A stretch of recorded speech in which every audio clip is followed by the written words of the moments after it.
আজকের ভিডিওটা দেখুন, পেয়ে যাবেন অজানা কিছু তথ্য। কিভাবে তৈরি করা যায় কাঁচা আম দিয়ে আমসত্ত্ব। তো প্রথমে আমি আপনাদেরকে মূল ভিডিওতে নিয়ে যাব।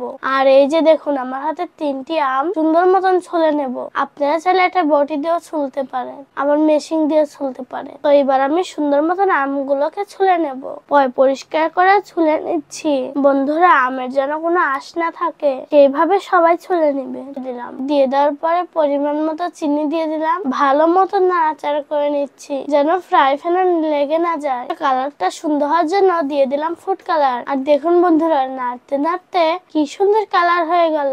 ভালো মতো নাড়াচাড়া করার পরে দেখেন না কি সুন্দর ঘন হয়ে গেছে। তো এবার দিয়ে দেবো কিছু শুকনো মরিচ গুঁড়ো, যাতে খেতেও একটু ঝাল টক লাগে। ঝাল টক মিষ্টি ফেরাবেন না দৃষ্টি। তো বন্ধুরা, ভালো মতো নাড়াচাড়া করে নিয়েছি, আমার হয়ে গেছে।